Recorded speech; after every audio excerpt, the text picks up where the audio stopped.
오늘 설교를 다 들었습니다. 오늘 찬양이 설교 내용 그대로입니다. 우리 찬송가에 요 곡이 있으니까 꼭 한번 들으시면 좋겠고, 우리 한웅광 선교사님이 가장 좋아하는 찬양입니다. 많은 생각이 났습니다. Welcome to my world. 우리 주님의 세계로의 초대. 오늘 5번째 시간입니다. 긍휼의 세계, 믿음의 세계 1, 2, 평안의 세계. 오늘은 평온의 세계. 평안과 평온은 비슷하고 발음도 비슷하고 내용도 비슷합니다만 약간의 차이를 알 수가 있습니다. 굳이 이제 말하자면 우리가 평안이라는 것은 히브리 말로 샬롬이라고 우리가 알고 있습니다. 오늘 이제 본문에 나와 있는 평온이라는 말은 거의 비슷한 내용이지만 일단 히브리어 자체는 좀 다르기는 합니다. 다맘이라는 단어로 썼는데 기억하실 필요는 없고, 아무튼 평안과 평온은 비슷하지만 단어도 다르고 의미도 좀 다르다 하는 점에서 지난주에 이어서 오늘도 평안과 비슷한 평온의 세계, 특별히 오늘 어미의 품, 어머니의 품, 젖된 아이가 어미 품에 있는 것과 같은 것을 평온이라고 얘기를 했는데 그것이 어떤 것인가 하는 것을 좀 보고자 합니다. 오늘 다윗이 시를 쓰면서요, 이 평온의 세계를 경험하기 위해서 자기가 3가지를 하지 않겠다라고 말했습니다. 그 첫 번째, 교만하지 않겠다, 거만하지 않겠다, 야망을 가지지 않겠다. 요 단어로 이 평온의 세계에 대한 하지 말아야 될 것을 자기가 먼저 이야기를 하였는데, 하나씩 좀 먼저 살펴보면 교만하지 않겠다 할 때 내 마음이 교만치 아니하며, 교만이라는 생각이 마음에 든다, 그런 말이겠죠.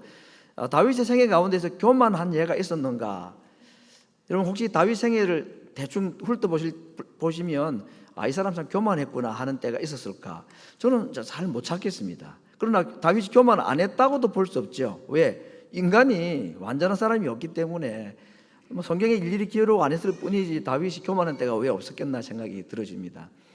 그럼에도 불구하고 오늘 자기는 교만하지 않겠다는 어떤 사건이 거의 있었지 않았나 생각을 해보는데, 오늘 그 얘기는 잠시 좀 중단을 하도록 하고, 특별히 성경에 이 교만에 관한 말씀 2곳을 소개하면, 야고보서에서 4장 6절에 하나님이 교만한 자를 물리치시고 겸손한 자에게 은혜를 베푸신다 하는 이 말씀이 있습니다. 이것은 잠언 4장에 있는 말씀을 야고보가 인용한 것인데, 하나님께서 교만한 자를 멀리하시고 또는 멸시하시고라는 표현을 했는데, 우리 이제 한글 성경에서 야고보는 교만한 자를 물리치신다 대신 겸손한 자에게는 은혜를 베푸신다. 10절에도 마찬가지입니다. 주 앞에서 낮추라, 겸손하라, 그리하면 주께서 너를 높이실 것이다 하는 이 약속. 그래서 아무튼 이 교만이라는 걸 가지고는 마음에 무엇이 없을까요? 평온함이 없습니다. 아무리 날고 기고 수고를 해도 마음에 교만한 마음이 드는다. 역으로 말하면 왜 이렇게 마음이 평안하지 못하지? 마음이 왜 이렇게 평온함, 오늘 평온한 말의 의미를 볼 텐데 평온함이 없을까? 어쩌면 그 이유 중에 하나가 내 마음에 교만이 있기 때문일 수도 있다라고 생각할 수 있겠습니다. 두 번째는 거만이라는 단어인데, 내 눈이 높지 아니하오며 라는 말입니다. 시편 121편 유명한 성경 구절이 있습니다. 내가 산을 향하여 눈을 들리라. 그렇지만 사실은 내가 산을 향하여 눈을 든다는 말은 산을 바라본다는 게 아니라 천지를 지으신, 산을 지으신 하나님께 내 눈을 둔다. 그래서 시편 123편에는 여호와여 내가 주를 바라보나이다, 하나님을 바라본다라고 이 구절을 또 그렇게 직접적으로 언급을 하기도 했습니다.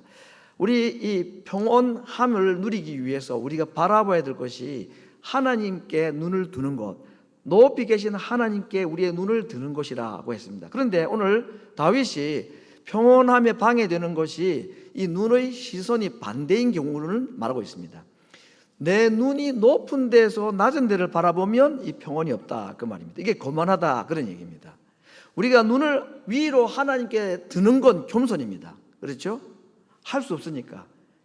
주인의 손을 바라보는 종과 같이, 여주인의 손을 바라보는 이 여종과 같이 주만 바라보는 것, 우리의 눈을 하나님께로 높이 드는 것은 거만도 교만도 아니고 그건 겸손이고 또 하나님을 신뢰하는 믿음인데, 다윗은 오늘 반대로 말했습니다. 우리의 눈이 이제 높은 곳에 있어서 아래로 바라보면 그게 거만이라는 것입니다. 저는 다윗 생애 가운데서 이 거만이라는 눈을 높은 데 두어서 그가 실패할 뻔했던 사건 하나를 딱 떠올릴 수가 있었습니다. 그건 나발이라는 사람과의 관계 속에서 일어났던 이야기입니다. 나발 이야기를 기억하시는 분도 계실 텐데, 다윗은 사울 왕과 관계에서 굉장히 힘들어했었죠. 그래서 사울에게 10년간 쫓겨다니면서 그래도 자기가 누워있는 숨어있는 동굴 안으로 이 사울 왕이 들어왔을 때에 자기 동료들 신하들은 하나님 주신 기회입니다, 죽입시다 라고 얘기했는데 다윗이 막았습니다. 하나님께서 기름 부은 받은 자를, 하나님께서 기름 부으신 자를 우리가 손을 댈 수 없다 라고 말하고 그의 옷자락만 베어서 나온 적이 있습니다. 그게 사무엘상 24장에 나오는 이야기인데 정말 멋지잖아요. 원수를 눈앞에서 살려주고 나왔단 말입니다. 그 얘기를 듣고는 이 사울 왕이 나중에는 자기가 잘못했다고 다윗에게 용서를 구하고 회개도 하기도 하고 이런 일이 있었는데, 이 아름다운 동굴 이야기, 이 엔게디에 있는 동굴에서 있었던 이야기 다음에 25장에 가면 이 나발이라는 사람과의 만남이 나옵니다. 갈멜이라는 지역에 이 다윗 군대가 주둔을 하고 있을 때에 그 지역에 목축업을 하는 사람 나발이라는 사람이 있었습니다. 어떻게 하다 보니까 무장한 군인들이 그 갈멜 산에 나발의 양떼들을 보호해 주는 결과가 된 겁니다. 보호를 해주려고 한 게 아니라, 그러니 강도들이 이 무장한 군인들이 있는데 함부로 쳐들어올 수도 없고 늑대나 곰이나 이리들이 와도 이 군인들이 막아주고, 어떻게 하다 보니까 나발이 공짜로 이 양떼들을 보호받는 그런 결과가 된 것입니다. 그런데 양털을 깎는 날이 되어서 다윗이 사람은 보내어서 음식을 좀 나눠달라라고 요청했습니다. 이게 이제 농사하는 사람들에게는 타작하는 날입니다. 그렇죠? 큰 돈을 벌 수 있는 날인데 양털을 깎는 날, 그 양털 깎는 날은 축제를 하고 이러기 때문에 사람들에게 음식을 나눠주고 하는 것이 그냥 일반적인 상식화되어 있는데, 양털을 깎는 날 가서 음식을 좀 달라, 우리가 어떻게 당신을 이렇게 하다 저렇게 하다 보니까 도와준 격이 됐는데 그러지 않아도 음식을 나눠주는 것이 일반적인 관습인데, 이 나발이라는 사람이 다윗이 보낸 사람들의 요청을 듣고는 거절을 합니다. 이새의 아들이 누군지, 다윗이 누군지 나는 알 바 없고, 요즘에 자기 주인 배신하고 도망 다니는 사람들이 있다는데 하고 다윗을 경멸하고 음식을 주지 않고 박대를 한 일이 있습니다. 그러니까 다윗이 그 보고를 듣고는요 화가 나가지고 400명 군사에게 무장을 용명합니다. 칼을 차고 함께 가자. 나발을 내일 아침에 그 목숨이 살아남아 있으면 하나님이 내게 벌을 내리셔야 된다 하고 나발을 죽이겠다고 나가는데, 그 이야기를 나발의 아내인 아비가일이라는 여인이 듣고는 음식을 싸서 나귀에 싣고 와서 다윗 왕에게 무릎을 꿇고 용서를 구합니다. 왕이여, 그 이름대로 나발이라는 이름은 어리석다 그런 뜻입니다. 진짜 이름은 아닌 것 같아요. 그냥 사람들이 불렀던 이름 같아. 누가 부모를 자기 아들 보고 어리석은 놈 이렇게 적을 사람이 누가 있겠습니까? 근데 한 행동 보면 진짜 어리석잖아요, 그죠? 그래서 자기 남편의 잘못을 얘기를 하고 한마디 결정적인 얘기를 합니다. 왕이여, 어차피 당신이 지금 사울 왕에게 쫓겨 다니지만 이스라엘의 왕이 될 뿐 아닙니까? 이 아비가일에게 이런 지혜가 있었다는 게 놀랍죠. 그런데 만약에 하나님이 당신을 왕으로 세우고 난 뒤에 원수를 갚고 억울한 사람이 피를 흘리고 그래서 나라를 세웠다는 소문이 나면 왕의 정통성에 문제가 있지 않겠습니까? 하나님은 당신이 피 흘리지 않는 왕국을 세우기를 원하신다고 하니 하고 다윗의 마음에 꼭 드는 이야기를 하고, 다윗이 그 얘기를 듣고는 모든 걸 중단을 하는 이야기가 나옵니다. 저는 내 눈이 높지 아니하오며 거만하지 않기를 원합니다. 내가 높은 데 눈을 두고 그 눈을 가지고 아래 사람들을 낮은 사람들을 보고 그렇게 하지 않겠습니다라고 말한 이유가 이 나발 사건을 염두에 두고 기록하지 않았을까라고 추측을 해봅니다. 그럴지 아닐지는 모르지만 충분히 가능성은 있어 보입니다. 여러분, 사울 왕에 대해서는 너무 잘했죠. 사울 왕을 대하는 것은 다윗이 성공을 하였습니다. 그런데 나발, 좀 우둔하고 사람이 좀 괴팍스럽고 사람이 좀 이렇게 존중받을 만한 그릇도 못 되고 좀 천한 사람처럼 보이는 그 나발에 대해서는 이름 자체도 참 별로 좋은 것도 아닌, 그 나발을 보았을 때에 이 사울 왕을 대하였던 그의 신앙이 한순간에 무너져 버린 것 같아요. 마음이 그냥 교만해져 버렸습니다. 다윗이 아마 이런 마음이 있지 않겠습니까? 아니, 세상에 내가 지금 이렇게 쫓겨다니고 사울 왕 죽일 수 있는 기회도 안 죽이고 이렇게 하고 다니니까 나를 우습게 봐? 아니, 너 같은 사람이 나를 우습게 봐? 우리는요, 좀 힘있고 높고 권력 있는 사람들한테는 조심하기가 쉽습니다. 그런데 좀 약한 사람들, 가난한 사람들, 세상적으로 별로 그렇게 존중받을 만한 것이 없는 사람들에게는 우리 마음이 완전히 무장해제가 될 수가 있습니다. 그 사람 우습게 생각하고 함부로 말하고, 하나님은 그렇게 하기를 원하지 않는다는 것입니다. 그렇게 하는 순간에는 내 마음에 평온이 없다는 겁니다. 눈을 높은 데 두고 아래 사람을 보아서는 안 된다. 지금 그래서 자기의 거만, 눈을 하나님께는 두지만 하나님이 계신 자리에서 사람을 보는 것은 하지 않겠다는 겁니다. 그건 하나님의 자리에 올라가는 것과 같은 교만이기 때문이다 라고 말하고 있습니다. 베드로가 말하였습니다. 그러므로 하나님의 능하신 손 아래서 겸손하라. 그러면 너희를 그가 높이시리라 하는 약속. 그래서 오늘 교만과 거만에 대한 두 가지를 조심하겠다. 세 번째는 야망을 가지지 않겠다라고 말합니다. 우리 오늘 한국에서 대안학교 학생들이 와서 예배를 같이 드리는데, 저희는 중학교 다닐 때 영어를 처음 저는 알파벳을 중학교 1학년 때 배웠습니다. 우리는 때는 다 그렇게 했어요, 그때. 근데 가니까 중학교 막 들어온 아이들이 영어도 제대로 모르는 아이들인데 영어를 쓰더라고. 그때 제 귀에 솔깃하게 들어온 내용이 뭐냐면 boys, be ambitious 그러더라고요. 소년들이요, 야망을 가져라. ABCD 배우고 있는데 이런 말 하니까, 야, 쟤는 진짜 영어 잘하는 애다 뭐다, 막 이런 생각을 한 적이 있었습니다. 세상은 우리 보고 야망을 가지라고 그럽니다. 그런데 오늘 성경은 야망 가지지 말라 그럽니다. 아니, 사람을 이렇게 좀 용기를 주고 힘있게 좀 북돋워 줘야지 왜 이렇게 힘없는 사람처럼 내가 큰 일과 미치지 못할 기이한 일을 힘쓰지 아니하나이다. 제가 이 구절을 개인적으로는 좋아합니다. 게으르고 약하고 소극적으로 살기 편해서가 아니고, 살다 보니까 할 수 없는 일이 많아요. 근데 그걸 어떤 사람들은 해보려고 바둥바둥 애를 쓰고 목표를 정해놓고 달려가고 잠을 안 자고, 열심히 해야죠. 일해야 합니다. 공부도 열심히 하고 일도 열심히 하는 건 맞죠. 우리 이민 1세대들이 다 그렇게 하루에 3시간 4시간 자고 2개 3개 일하면서 여기까지 온 거 아닙니까? 그런데 다윗이 오늘 내가 미치지 못할 일, 기이한 일, 큰 일을 내가 힘쓰지 아니한다 라고 말한 것은 역시 그에게도 이러한 사건이 하나 있었기 때문이라고 생각해 봅니다.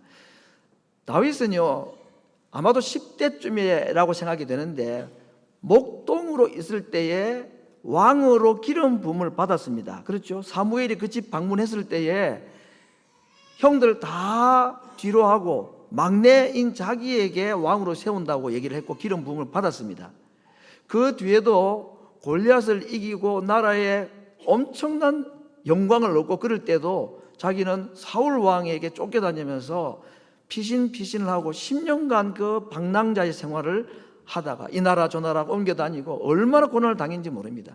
그러나 다윗이 한 번도 사울의 자리에 자기가 올라가겠다고 스스로 노력한 적이 없었습니다. 앞에 말씀드렸던 그 사건만 해도 그렇죠. 자기 눈앞에 잠들어 있는 사울 왕 죽여버리면 고생 끝, 그날로 왕궁에 들어갈 수 있었을 것입니다. 그런데 그는 그렇게 하지 않았습니다. 큰 일과 미치지 못할 일이라고 자기가 생각했던 겁니다. 이건 하나님께만 속한 일이다. 여기서 큰 일과 미치지 못할 기이한 일이라는 것은 우리에게 어렵고 힘든 숙제, 과제, 과업 이런 의미라기보다는 내가 해서는 안 되는 일, 하나님께만 속해 있는, 하나님이라야지 할 수 있는 일, 그것을 말하는 의미도 있는 겁니다. 그래서 내가 할 수 있지만 하지 않겠습니다. 왜? 하나님을 인정하기 때문에. 그래서 결국 그가 사울 왕이 죽고 난 후에도 이스라엘 12지파의 전부의 왕이 되는 데는 7년이 걸렸습니다. 끝까지 그는 하나님께서 자기의 왕관을 씌워주실 때까지, 하나님께서 자기를 왕좌에 앉혀주실 때까지 하나님께 맡기고 기다리고 자기가 할 수 있다고 생각하고 그 일을 하려고 하지 않았다는 겁니다. 이게 야망을 가지지 않는 것, 다시 말하면 하나님께서 하실 일을 내가 하지 않겠다 하는 겸손함인 것입니다. 때로는 우리가 살다 보면 요거 내가 조금만 노력하면 되겠구나 싶어가지고 뭔가 욕심을 낼 수도 있고 할 수 있습니다. 아니 뭐 사업을 그렇게 할 수도 있고 공부도 그렇게 좀 과감하게 하고 뭐 그렇게 하는 거죠. 뭐 주식 투자를 해도 좀 공격적으로 하기도 하고 뭐 그렇게 할 수도 있습니다. 근데 여기서 다윗이 그렇게 해서는 평안이 없다고 말하는 야망과 우리가 흔히 말하는 소망 또는 희망 또는 비전과 어떻게 다를까요? 하나님의 영광을 최우선으로 하지 아니하는 내 영광과 내 욕심을 이루기 위해서 하는 일이면 그건 야망입니다. 그건 해서는 안 된다는 겁니다. 혹 그렇게 해가지고 내가 원하는 목표를 도달할 수도 있습니다.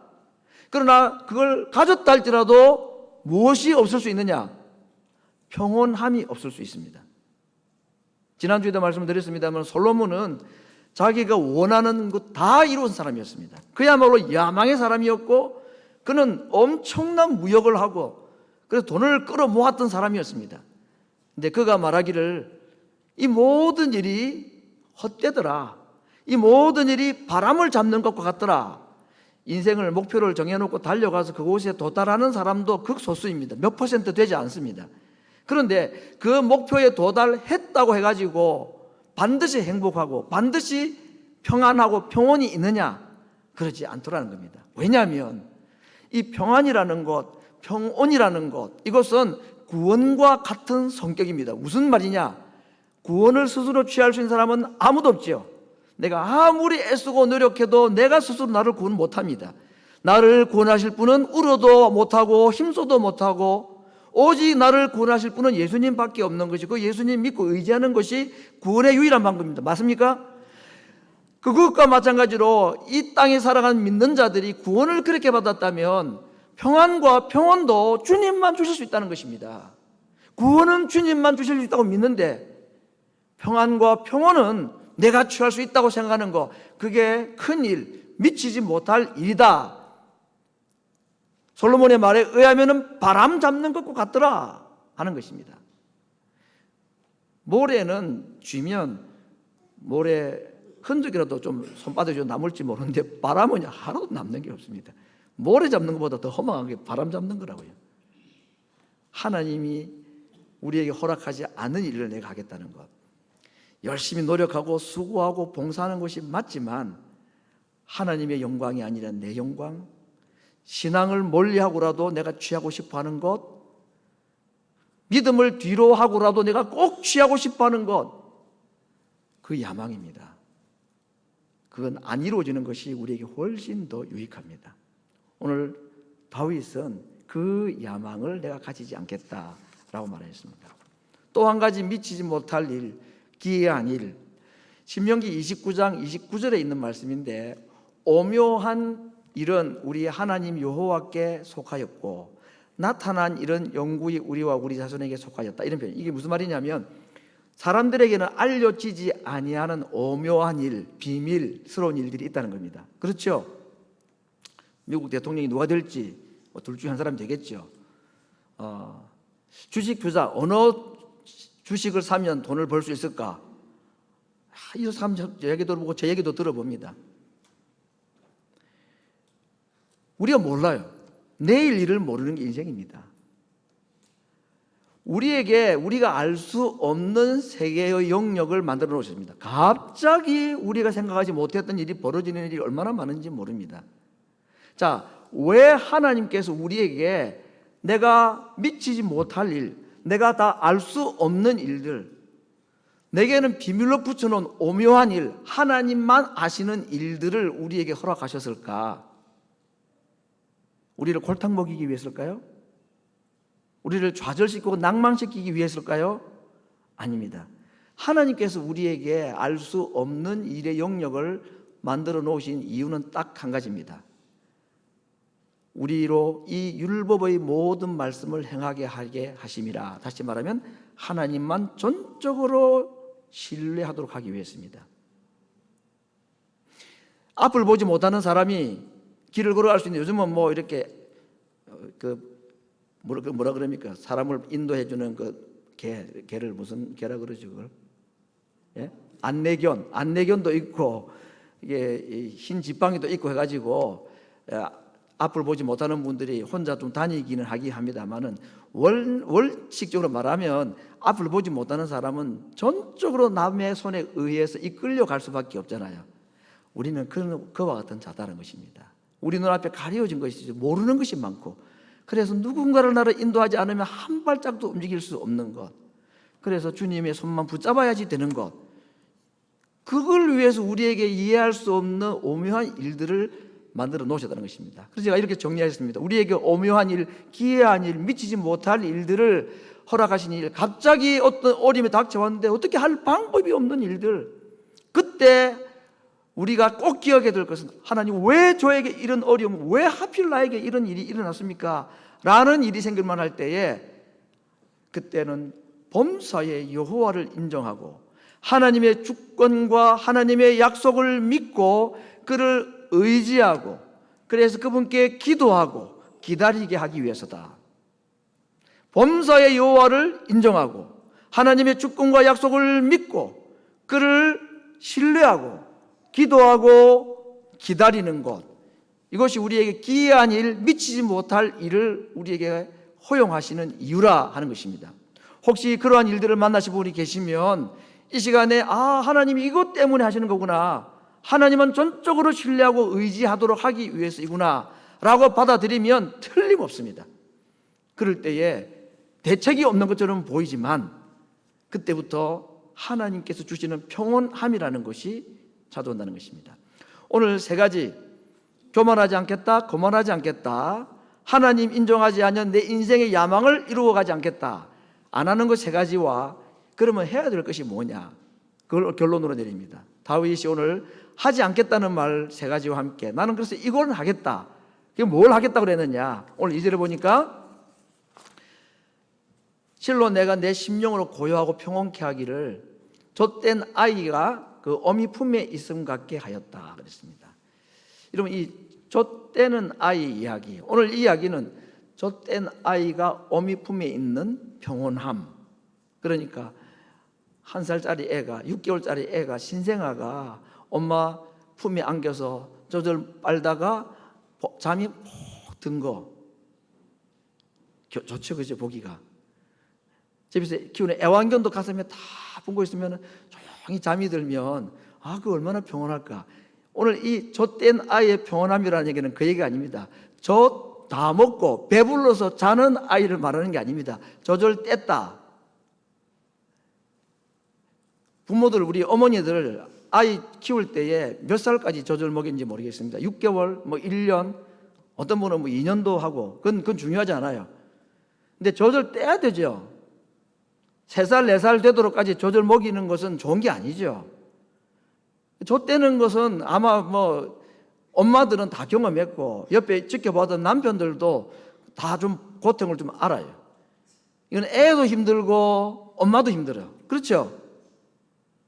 그래서 어떻게든 애한테 젖을 안 물려보려고 쓴 그 육모초 같은 거, 옛날에 한국에서 그랬던 것 같아. 육모초라고 아주 쓴 그 즙이 있잖아요. 그걸 엄마 젖꼭지에 발라가지고 애가 먹다가 이 쓴맛 때문에 그 인생의 쓴맛을 그때 처음 보는 거예요, 정말. 여러분, 아기가 엄마 젖을 못 먹게 되거나 거부당할 때에 그 마음의 상실감이 얼마나 컸겠습니까? 야, 정말 세상에 믿을 하나도 없구나. 어떻게 엄마가 나한테 젖도 안 주고 아무도 안 먹어보고 이상하게 입에 집어넣고 말이야. 그래서 인생의 쓴맛과 함께 좌절감을 그때 처음 경험하는 것 같아요. 근데 그게 상처가 되지 않습니다. 엄마는 그것 때문에 아이를 또 한 줄, 2주 더 먹여보고 하지만 결국은 떼야 됩니다. 그렇죠? 젖을 떼고 나면 그 아이는 그때부터는 엄마의 젖을 찾지 않고 엄마를 찾습니다. 이건 우리 믿는 성도들과 하나님과의 관계를 말하는 겁니다. 하나님께서 우리를 엄마가 젖되게 하듯이 우리로 하여금 젖만 좋아하는 아이의 신앙에 머물러 있지 않기를 원합니다. 단단한 음식을 먹는 아이가 되기를 원하는 겁니다. 그래서 우리에게 젖되게 하기 위해서, 왜냐하면 그 고통이 크지만 조절돼야 그때부터 새로운 그의 인생이 시작되기 때문에 그 우리의 인생의 조절되게, 신앙의 조절되게 하는 그게 뭘까요? 그게 고통이라는 겁니다. 나이 많고 적고 관계없이 아직 젖 못된 사람이 있을 수 있습니다. 신앙이 젖 못된 사람이 있을 수 있다는 얘기죠. 고난을 경험해보지 않고 고난 가운데서 하나님께서 우리에게 주시고자 하는 이 젖된 자의 평안함을 주시는 것을 경험하지 못한 사람이라면 아직 우리는 젖먹이 알 수 있습니다. 고린도교가 그랬다고 그랬습니다. 고난을 통해서 하나님께서 우리에게 젖대는 훈련을 하시는 것, 젖을 떼고 나면 그때는 하나님께서 주시는 그 무엇을 찾는 자가 아니라 하나님만 찾게 됩니다. 우리는 하나님께서 내게 주시는 그 무엇을 좋아하고 그것을 통해서 내 인생을 살아가고 신앙을 거기에 유지하려고 한다면 우리는 아직 젖대지 못한 어린 아이와 같은 것입니다.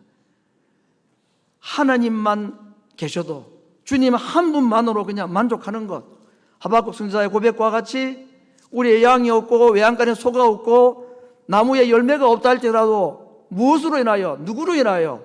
구원의 하나님으로 인하여 만족하고 즐거워하는 것, 이게 젖된 아이의 신앙이라는 겁니다. 이거 반드시 해야 됩니다, 여러분. 구원받은 사람은, 중생한 자는, 거듭난 자는 젖되는 아이의 과정을 반드시 통과해야지 되는 겁니다.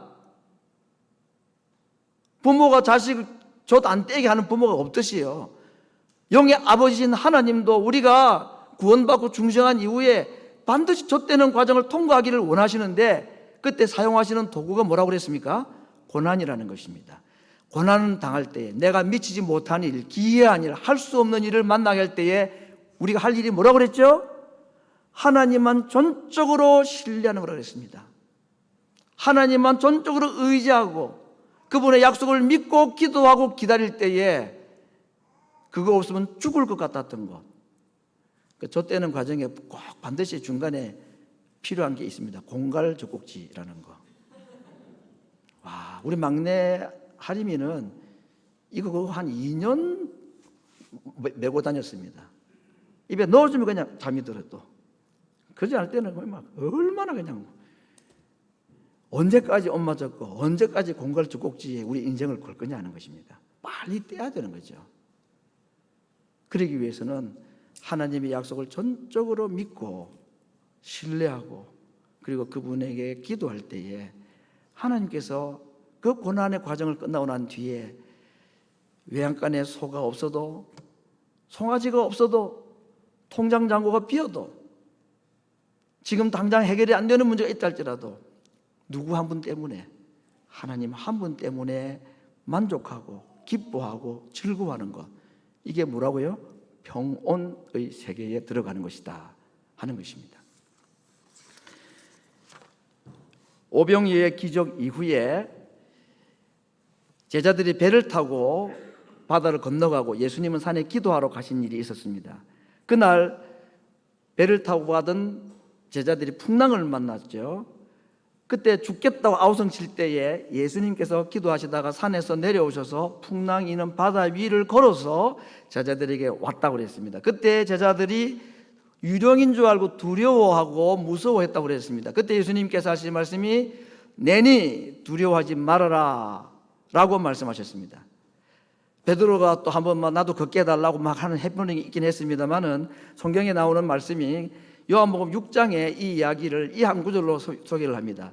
예수님이 배에 올라타심에 예수님을 배에 영접을 했더니 배가 곧 저희의 가려던 땅에 이르렀다. 풍랑이는 배 위에서 그날 같은 장소 같은 시간에 풍랑이 있는 배 위에서 한 가지 조건이 딱 달랐던 게 있었습니다. 배에 예수님이 없을 때와 배에 예수님이 계실 때로 딱 나눠집니다. 배에 예수님이 계시지 않았을 때는 풍랑이 이길 수 있는 재간이 없었던, 풍랑은 우리에게 여전히 미치지 못할 일이었습니다. 손을 댈 수가 없는 일이었습니다. 그런데 예수님이 배에 올라타시니까 풍랑이 그쳤다는 것입니다. 여러분, 우리 인생에 눈에 보이는 외부의 파도와 같은 것이 우리를 사실 힘들게 하는 것처럼 보이지만, 실제로 우리 마음을 힘들게 하는 거, 우리 인생의 힘든 일들은 밖에 있는 풍랑 때문이 아니라 그 풍랑을 보고 내 마음의 풍랑이 있는 것이 더 문제죠. 우리 마음의 풍랑이 잠잠해지지 않고는요, 밖에 풍랑을 이길 재간이 없습니다. 예수님이 내 마음에 들어오시고 예수님의 배에 들어가시니까 풍랑이 그쳤다고 그랬습니다. 평온함이 시작되었다는 것입니다. 환난과 고통 가운데서 해결할 수 없는 문제를 만났을 때에 예수님을 내 마음에 모시고 내 안에 계신 그 예수님을 다시 내가 이름을 부를 때에, 그때 내 마음에 있는 풍랑부터 잔잔해지기 시작하고 그때 평온의 세계가 시작된다 하는 것을 이 구절이 잘 보여줍니다. 두 번째는, 저희가 배에 예수님이 올라타고 났을 때 배는 우리 한글 성경에 곧 저희의 가려던 땅으로 이르렀다 그랬는데, 영어 성경에 보니까 immediately라는 말을 썼습니다. 곧장. 바람이 불었을 때 풍랑 맞는 배는 아마 몇 시간을 노를 저어도 한 발짝도 진전이 안 됐을 가능성이 많습니다. 그런데 예수님이 딱 배를 타고 나니까, 풍랑이 그치고 나니까 그다음부터는 정상적인 운행을 한 것이 아니고 비정상적인 운행이 있었다. 축지법과 같이. 저 단어는 그걸 말해주고 있습니다. 그냥 지난 몇 시간, 허비한 시간을 한순간에 다 메꿔버리신 겁니다. 하나님은 그렇게 하실 수 있는 분이죠. 예수님은 그렇게 할 수 있는 분이었습니다. 예수님이 그 마음속에 있을 때의 평온의 세계, 그리고 놀라운 진행의 속도로 하나님께서 그 배를 인도해 가시는 것. 시편 107편에서는 어쩌면 이 이야기를 잘 설명한 구절이라고 할 수 있는, 광풍을 평정히 하사, 이 평정하게 한다 하는 단어가 오늘 성경에 나와 있는 평온이라는, 젖된 아이가 어미 품에 있는 평온이라는 단어와 똑같은 단어입니다. 광풍을 평정하게 했다. 이 말은 그치게 하고 잠잠하게 만들었다, 그 말입니다. 물결로 잔잔케 하시고 저희가 평온함을 인하여 기뻐하던 중에 여호와께서 저희를 소원의 항구로 인도하시는도다. 풍랑이 있는 배에 예수님이 올라타실 때에 풍랑이 평정이 되고 잔잔케 되고, 그래서 풍랑뿐 아니라 제자들의 마음에도 평온이라는 것이 찾아오기 시작하고, 그리고는 그들이 가고자 하는 목적지 소원의 항구에 곧 급히 빨리 도달하게 해주셨다 하는 고백을 하고 있습니다. 성도 여러분, 우리가 믿는 예수님께서 오늘 우리를 자기의 세계로 초대를 하신다고 그랬습니다. 긍휼과 믿음과 평안의 세계를 넘어서서 이번에는 평온의 세계로 우리를 초대하기를 원하십니다. 그 평온의 세계에 들어가기 위해서는 반드시 풍랑이라는, 고난이라는, 역경이라는 죗대는 과정이 필요하다는 것입니다. 이것 없이 평온의 세계는 경험될 수가 없다 하는 것입니다. 혹시 과거에, 혹시 지금 풍랑과 같은, 파도와 같은 내 인생의 역경과 고난이라는 것 없어도 될 것 같은데 왜 이런 걸 해야 합니까? 어린 아이가 자라기 위해서는 반드시 젖대는 과정이 필요한데, 하나님께서 우리에게 지금 그 고난이라는 걸 통해서 하나님 없이는 살 수 없는 인생, 하나님께서 주시는 그 모든 것이 나의 인생의 만족이 되는 것이 아니라 내가 원하는 것마다 공급해 주시는 하나님이 아닌, 하나님 내게 주시는 것 없다 할지라도, 심지어는 있는 것까지 가져가신다 할지라도 하나님 한 분만으로, 내게 구원을 주신 그 하나님 한 분만으로 만족하고 기뻐할 수 있는 젖된 아이의 평온함의 세계로 우리 주님이 우리를 초대하시는 것입니다. 그러기 위해서 우리에게 먼저 주신 것이 고난이라는 파도인 것입니다. 그때 우리가 할 수 있는 유일한 것은 하나님 약속을 믿고 그분을 전적으로 신뢰하고 그분의 주권과 약속을 믿고 기도함으로 기다릴 때에 곧 풍랑은, 내 마음의 풍랑은 잔잔케 되고, 그리고 곧 우리가 가고자 하는 목적지에 하나님의 때에 하나님의 방법으로 우리를 인도해 가시는 것. 구원에 초대받은 성도 여러분, 평온의 세계에 초대받으신 것을 축하합니다. 주님께서 오늘 우리를 요청하십니다. 내 세계 안으로 들어와라. 풍랑조차도 문제가 되지 아니하는 평온의 세계로 내가 너희를 초청하기를 원한다고 고난의 문턱 앞에서 풍랑의 물결 위에서 지금 우리에게 다가오시고 우리를 초청하시는 것, 오늘 아침에 주님께서 부르시는 그 평온의 세계에 초대받아 고난의 파도를 통하여서 오히려 고난이 아닌 평온의 세계로 들어가는 이 놀라운 은혜를 누릴 수 있는 주의 백성들 다 되기를 말씀으로 축원합니다. 같이 기도하겠습니다. 오늘도 우리에게 새로운 세계를 준비하고 열어놓으시고 내 세계 안으로 들어오라고 말씀하시는 주님, 때로는 풍랑 때문에, 고난 때문에 좌절하고 낙심을 할 때가 있고, 왜 내게 이런 어려움이 있어야 합니까? 엄마가 나에게 어떻게 이럴 수 있느냐고 배신을 하는 것처럼 느낌이 들 수 있지만 이것이 우리를 위한 것이라고 했습니다. 구원 주신 우리 주님은 거기서 만족하지 못하십니다. 젖된 아이가 되기를 원해서 이제는 젖이 아닌 하나님 주시는 평안으로 살기를 원하셔서 우리를 고난의 현장으로 데려가십니다. 주만 바라보고 주의 약속 믿고 기도하고 주께서 인도하실 것을 믿음으로 기다리는 자 되기를 위해서 함께 기도하겠습니다.